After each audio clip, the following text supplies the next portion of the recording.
and welcome to Unique Not Different with me, Shamla. And today I have the pleasure of having Mr. Ian Roach, Chairman of the Equal Opportunity Commission, to speak on disability and justice and the success in terms of going about, lodging a complaint, etc. So good morning, Mr. Roach. How are you doing? Good morning, Shamla. Good morning, Trinidad and Tobago. It's a pleasure being here. It's a pleasure having you. So let's get straight into it. In terms of the Equal Opportunity Commission, so you can kindly briefly explain what is the role in terms of disability in justice, gaining justice through the Equal Opportunity Commission? Okay, well, the Equal Opportunity Commission is a somewhat independent organization. It's a non-for-profit organization. It's a state created body, and specifically with a mandate to deal with the elimination of discrimination and the promotion of equality of opportunities for members of society. And unlike the Constitution, which protects the equality rights and freedom of persons between the state and the individual, the Equal Opportunity Commission protects certain categories of discrimination and equality of treatment between the public generally. So it is not just the state, but also private enterprise. And in terms of discrimination, there are 4 categories of discrimination which is protected under the Equal Opportunity Commission, which is the employment, education, the provision of goods and services, and the provision of accommodation on 7 status grounds, right? The 7 status grounds will be sex, race, ethnicity, origin, religion, marital status, and disability. Now, in terms of disability, there's no specific legislation that deals with disability in Trinidad and Tobago. There are a number of pieces of legislation that covers it, overlaps in some instances, right? But in terms of disability, our Act defines disability, I think in Section 3 of the definition, as being total or partial loss of a body function, total or partial loss of a part of the body, malfunction of a part of the body, including a mental or psychological disease or disorder, or malformation or disfigurement of part of the body, right? Now, that is somewhat sort of limited. When you look at the definition of disability in other more progressive societies or more advanced societies, we are dealing with disabilities like United Kingdom, the UN. We have proposed amendments to the Equal Opportunities Act so as to include and cover a larger definition of disability, because disability may mean different things. It may be a medical disability, and then you have disability, maybe social and psychological disability. So we are hoping that we'll have a more expansive definition to incorporate much more instances of disability, generally speaking. So, So, like explaining this, right? You guys have a process that you have to go through in terms of a complete investigation and conciliation.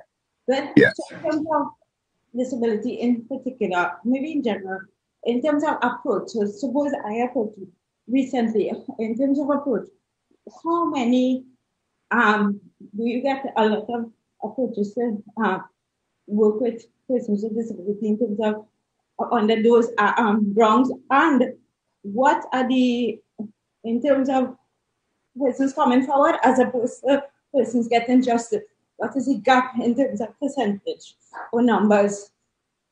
Well, I can't give you the numbers offhand, because we are still doing. We are now to do a new strat plan, which will include, a survey to bring it up to date from the one that was done, I think, in 2017 by the former board.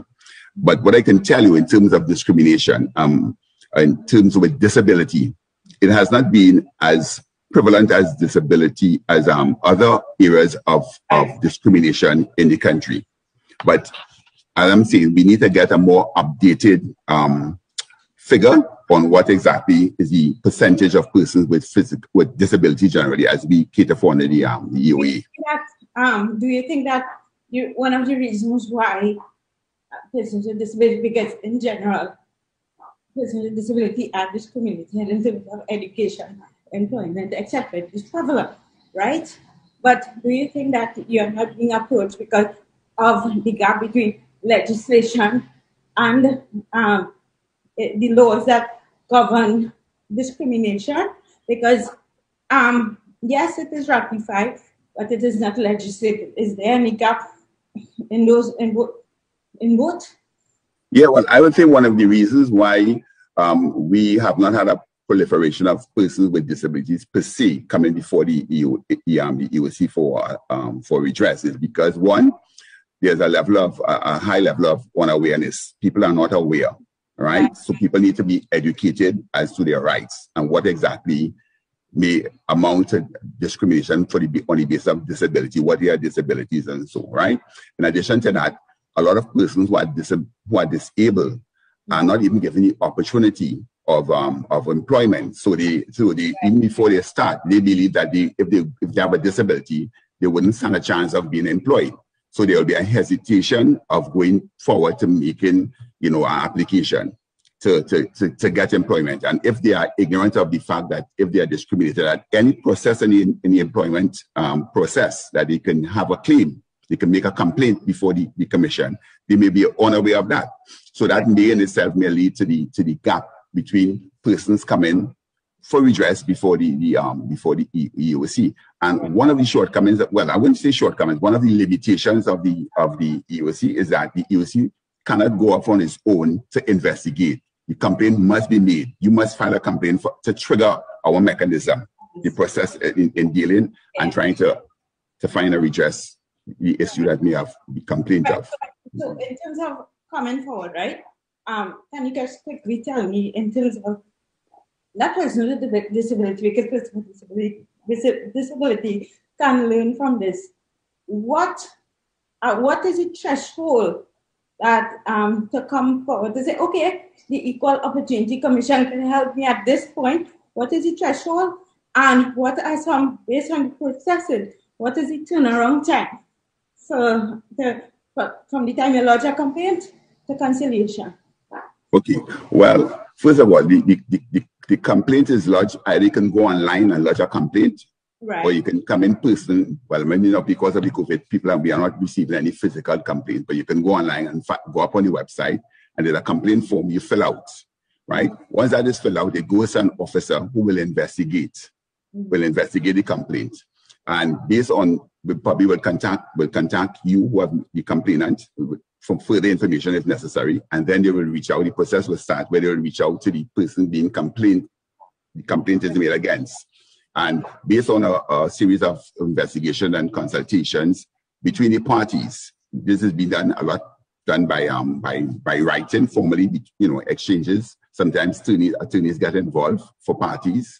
And then based on what is the outcome, this process may take a while because you're writing given certain times. Persons can ask for an extension of time, even though they are stipulated this to be done as soon as possible. So that can have the process drawn out, unnecessarily so drawn out because of, again, is a quasi sort of legal thing, and you may ask for time for good reason, and that time will be provided.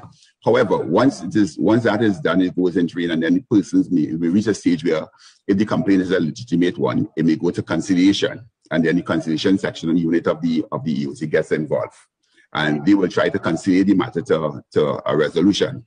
If there's a failure to have a successful resolution based on what it is, and there's still some grievance to be addressed, it can be referred to the Equal Opportunity Tribunal, which is a superior court of justice, where the matter will be litigated, right?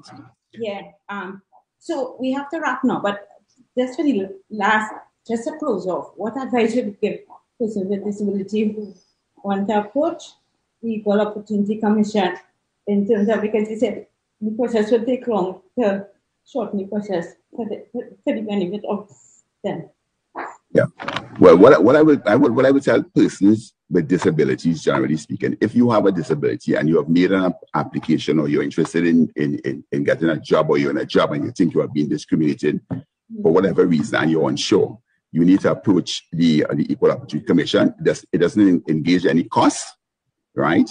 And you can get an advice as to whether or not the complaint or what you may feel is a grievance against you is one that's legitimate, that is one that's covered by the Act, that we can look into and take it to its logical conclusion. Awesome. All right? Awesome. Mr. Roach, I want to say thank you so much for your after that. I want to say thank you so much for coming, expanding your knowledge. And I know you have a legal background, so you're be knowledgeable on what you do. And I really want to have you back so we could delve further into, probably statistics and then when you actually bring forward the system that actually takes data.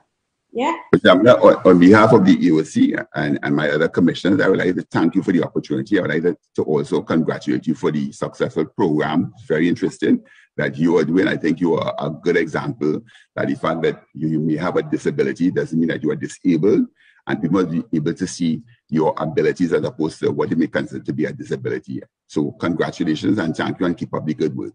Thank you, and I want to thank you to TTT for giving me the platform and the autonomy to do this. And guys, with that being said, I want to say thank you so much for tuning in to this week's segment of Unique Not Different. Until next week, be good, be good. Bye, guys. Bye, Mr. Roach. Bye. Bye.